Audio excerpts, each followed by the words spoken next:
What was your best purchase this year? A Roomba. After having 3 spinal surgeries a few years ago, hoovering has been the worst. This bad boy has helped me more than you'll ever know. I got the Roborock robotic vacuum cleaner 2 years ago, and I spent way too much to get the extra features. Builds a map of floor plan, can run at scheduled times, can do individual rooms, phone notifications to empty dustbin or clean sensors or replace brushes, but it's absolutely been a worthwhile investment. It literally changed my life. I can go close to a year without vacuuming on my own, but this thing makes it an absolute no-brainer. But the best thing about it is that it forces me to keep the floor clear so it can run. I'm not saying it was chickens, but it was chickens. They eat weeds and table scraps. They give us eggs. They give us good compost. They are funny as all heck. They force me to go outside regularly. But the best part is they are really good for my family's mental health. Just hanging out with them, which is especially needed this year. Squat rack. Took a long time to get everything set up, but it was worth the wait. Worth the wait. A week prior to all the gym shutting down, I dropped $1K on a foldable squat rack, 260 pounds of bumper plates, a powerlifting bar, and horse stall mats. My wife, who works out a lot, wasn't happy with the purchase initially, but was very grateful once the gyms closed. Bought some pants a week or 2 ago. I've had only 2 pair for quite a while and it will feel nice to have some more. Look at MR. Fancy pants here. Owning 3 pairs of pants. We're not all Rockefellers, you know. You better watch who you're calling MR. Fancy pants. An inflatable stand-up paddleboard. Being able to drive to a lake and paddle around on the water for a few hours really helped me get through this year.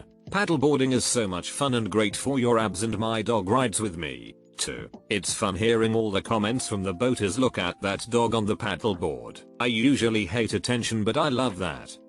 I'm living in Asia where it is scorching hot. I have no air conditioner in my room, so I bought an air cooler just before the lockdown started. Best purchase. It doesn't cool the room entirely, but it makes the heat bearable. A telescope. It's so incredible to see Jupiter, moons and Saturn, and see that there is much more in the sky than meets the eye. A good backpack. I didn't think it'd be so handy, but I use it every day, and it's knowing that I can just grab it and go instead of worrying about getting stuff gathered up, or realizing I left something home that I needed. I'm mildly obsessed with backpacks. I don't even know how many I have, but definitely one for every occasion. Do I not have pockets and just need something to keep my phone, wallet and keys? I've got a pack for that. Need to throw my laptop and other work accessories in? There's a pack for that. 2-3 day trip? We're covered. Multi-day backpacking trip? I'm good there. And somehow I still want to buy more. I impulse bought a massive cutting block from IKEA that lives on our counter for $14. We love it. Even if IKEA performed some sort of Jedi mind trick to get us to buy it, we came in for a desk. IKEA, hey, your cheese needs a desk too. These are the hors d'oeuvres you're looking for. Haha, we went to IKEA looking for a desk this year, but everything was sold out. Ended up seeing a bunk bed and my husband and I just looked at each other, nodded and snatched it up for our daughter. She was ecstatic and now has a place for climbing fun fort building. An oversized sweater. It's huge, it's so comfy, it makes me feel safe. You might like a comfy also. It's like an oversized sweater blanket. I just got one, it's amazing. Lego. Keeps my hands and mind busy. Who cares if I'm 33? 33-year-olds are their main clientele. Who else can afford Lego? House. My wife and I were both WFH in a 500 square foot apartment, which did not go well. We finally got a house with room to spread out and it's made our lives much easier. I recognize this is not an easy win purchase, but instead was one that we've been saving for 8 years for. I'm reading every one of these responses like they are the customer on late night infomercial, and it makes the comments way more entertaining, especially the comments about therapy. 10/10 would work through my fear of abandonment again. A plane ticket to leave an awful ex. I, 34F, was with my ex, 34M, for 6 years. We were married for about a year and a half prior to me leaving state. He stopped working without a job lined up. At the same time, he stopped helping me cook and do household chores. He quit his meds counseling to take medicinal marijuana. He'd sleep all day and play video games all night. I had to work 50 plus HRSWK, cook, clean, crack his back, massage his shoulders back, and get snacks beverages for him. He was a complete man-child. He cheated on me, was an alcoholic who only got sober while unemployed, and other awful stuff, such as cheating on me with someone he knew since middle school. She got pregnant and he thought it was his. He wanted her to give birth and us raise it. I found out before I flew out she wanted him to leave me for her. We found out the child was from a drug addict and she had an abortion. He still remains friends with her to this day. For the year and a half I politely asked him, pleaded, begged and even argued with him about the lack of job, financial contribution and not doing household chores, that it was too much for me. The argument portion ended with him calling me a C. When I was 16 I lived in the south and dated a guy, S, who had a group of friends. My family forced me to leave state and I found out I was pregnant. I gave the child up for open adoption. When I was 19, I dated a guy from the friend group, T, and it was long distance. We broke up over the distance and something petty. Last September T, 34M, re-entered my life. I'm not sure if it was new medications or T, but it was like I woke up from a nightmare and realized that the above shitty life did not have to persist. We were talking and the moment we recognized what was going on, we separated from our spouses. On the 5th of November I jumped on a plane to be with T. Yes, technically it has only been a month of me being in state with him, but it's the happiest, most calm, and content I've ever been in my life.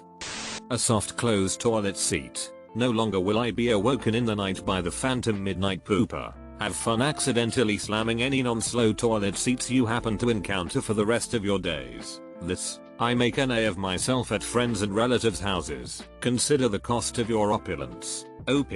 Sorry. Also please start buying name brand TP. How do you know what brand of TP I use based on my choice of toilet seat? Invisalign. I am 2 months in. Can see major improvements. And people don't have to see or hear me talk funny with a retainer. 2 more months to go. Never thought I would win an award for having crooked teeth, but now it seems worth it. I had a dentist who would give you a $100 credit if you referred someone to their office. I lived in a city where a lot of young adults like me were moving in and getting their first jobs and insurance. So I managed to refer about 27 people to their office. Insurance covered the other half, so I didn't pay a dime for my Invisalign. A new bed. I sleep so much better now. Same. I didn't realize how badly we needed a new mattress. The word bed looks like a bed. Why oh. Much better. No more sheetless nights. Comfy pants. Haven't owned good sweatpants ever. I finally ordered 3 really nice pairs since I've been working from home all year. The day after I got them the vaccine was announced. You're welcome, Earth. A Roots sweatsuit has been my WFH uniform for 8 months. Bought an ice cream for a girl. We're total now. My frozen heart melted. LASIK. Seriously, I have not had a second where I have regretted it. It truly is life changing. People who just see naturally, you have no idea how good you have it. Same here. I got it in August and I still wake up sometimes and I'm like, holy shit, I can see. I can fight. Seconded. I paid a ton of money, but it paid off. I love it. For reference, I was incredibly blind. 6.5 and -6.75, with severe astigmatism. I have 20/20 vision now and have 4 years. I still think about it every day. I thought by now I'd take it for granted, but nope. I bought a running 84 feet Camaro for the sake of learning how to work on cars and having a project vehicle. I've been wanting to do this since I was a kid. So far I've rebuilt drum brakes, changed U-joints, changed all wheel bearing seals, bought a new carburetors, upgraded to an electric radiator fan, restored all the gauges back to factory original, and a bunch of other stuff. I will say I've learned a substantial amount so far. When I get some money saved up, I'm gonna tear into the engine and rebuild it. I've kind of always wanted to do this. How difficult was it to get started on this? As long as your mechanical enthusiasm outweighs your mechanical ability, it's easy. I started with a 600.00 BMW E30, although cheap ones can't really be found that much anymore. Find something that interests you, and you'll find a community behind that, whether it's an old IROC, a Dodge Shadow, or 80s BMWs? Someone has the answer to the question you're looking for. Technically not this year, but in December 2019, without knowing what was around the corner, I bought a bidet. Little did I know what a great purchase it would actually turn out to be. Even without the pandemic, it's probably the best purchase I've ever made. Bidet gang, rise up. It's completely ruined me, so much so that I'm contemplating buying a portable one to use when I have to use a bidet-less toilet. Does a refinance count? Ended up with a 2.375 rate and saving like 160 grand. Yeah buddy, went from 4.25 on a 30 years to 2.75 on a 20 with zero money out of pocket. Payment is about the same but ends 10 years sooner. 1. I don't know much about this. My wife and mother-in-law did it. 2. I think we just told our mortgage lender, Liberty Mutual, that we wanted to refi and would go elsewhere if they didn't hook us up. 3. I am sorry I am not more helpful, but going to your mortgage provider is a good first place to start. Same except 15. My principal and interest payments basically traded places. I bought a $2 travel mug that gets me free coffee from a gas station on every Tuesday. I can't wait for my 200th free coffee because after that I'll have essentially paid less than 1 penny for each refill. This is the goal in life. Travel in Tuesday at Burnley? Oh yeah. 100%. I do this with my ice skates. Every time I skate, I write down what a skate rental would have cost, and every time I sharpen them, I deduct that amount. Therapy. The older I get, and the more people I meet, the more I'm convinced that every single person should see a therapist regularly. Got my first gaming desktop. OMG, the difference is amazing. Awesome. I just use the shared Mac and it is really laggy when gaming.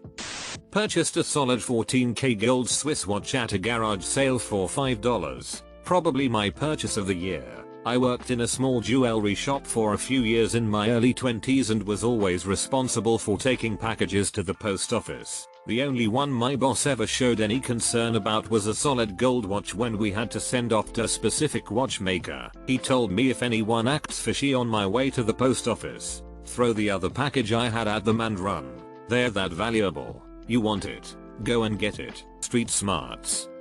I bought a new vacuum cleaner. It's so much better than my old vacuum cleaner. I love it. Jealous. I have a meal on my Christmas list. I got one last year for my 2 floofballs because the old vacuum would just blow their fur into the air rather than actually suck it up, and wow, my apartment is actually clean now. I got the C2 Electro at Bed Bath & Beyond last year when it was 20% off and before they fixed the glitch where you could also use a 20% off coupon. Best $480 I ever spent. My cat. She's a tiny calico that definitely sees more invisible demons than the average cat, but she is the best thing to come out of 2020. You must pay the cat tax. I bought a $40 sweater that says Small Dick Big Dreams. Melatonin gummy bears. I used to wake up in the middle of the night, but now I get great deep sleep. What type? Alka-Seltzer PM gummies. I can't sleep great and eat onions now. A mattress warmer with dual controls. It fits directly on the mattress, like a mattress protector, with the bottom sheet going on over it. The warmth comes up gently from below and encourages your body to relax and enjoy a good sleep, especially on cold winter nights. To adopted kittens. Cat tax. Yay, kittens. Now please provide cat tax. I got a $50 Motorola phone after my Google Pixel 3 was stolen at the beach. It does everything my other phone did besides take good pictures. It does everything noticeably slower, but it's incredible that you can even get a smartphone for $50. Typing this on it right now. A Switch. Running around Hyrule and Fodlan has really alleviated the sting of not being able to socialize with other people as often. An electric kettle. I will never buy a teapot again. Wish I did it years ago. This sentence is so confusing. In England, the electric kettle is for boiling the water and the teapot for then brewing the tea. It always baffles me you guys don't have electric kettles. My first cup of coffee. I recently left the Mormon church, which teaches that drinking it is sinful, and found this to be a simple joy that I was missing out on. A self-stirring coffee mug. It's so much fun. I actually look forward to getting up because it means I get to use it. Weighted blanket. Smother the anxiety. We got to meet our son at Walmart the other day and he brought 2 of his daughters that we haven't seen since March, ages 6 and 4. They wanting to ride the electric cart with granddaddy. The little 4yo asked me, "Can I have this?" I said, "Girls, you can have anything you want." When we met up with my wife and son, they laughed at me because my buggy was full. The only thing I would let my son take out of the cart was slime, Play-Doh and a paint set. Can confirm, slime is the worst thing for parents, followed by Play-Doh. A Kindle. I don't read much, but I'm slowly starting to read more and more. All of the parts for my first PC. I'm very happy with it and it has turned out to be very useful for school. It also means I can play Cyberpunk 2077 later today. My honeymoon. My husband and I went on vacation for New Year's and we got to spend an amazing week together before shit hit the fan. Washing machine around the start of the pandemic. We used to haul the clothes to laundromat and fold them there. Getting my tubes tied. I'm so excited I can't pass my genetic problems on to the next generation. Mental health issues on my dad's side. Hereditary health conditions on my mom's. You know what? It's a Peloton and other home gym equipment. I rapidly gained weight early this year, lost my job at a hotel, lost my father, our wedding was cancelled, I ate my feelings, and arguably, I still am, with no gyms open and honestly no desire to exercise. I just faced getting heavier and heavier and sadder. I know it's gimmicky but damn, the Peloton really turned around my relationship with my body and health this year. I love the classes, and it encouraged me to get outside and start running again. I bought the thing in August, and I've now lost all of the weight I gained this year and I'm simply feeling better. I'm drinking less and eating better just because I feel more connected to my body and health. And the endorphins from exercise have helped me keep my head up every day. Seriously, it was worth every cent and it was not cheap. Tesla stock at under 150/share. It's UHH. It's worth more now. I discovered mushrooms and bought everything I needed to start growing them for personal use. They've helped me a lot, and I really enjoy the hobby process.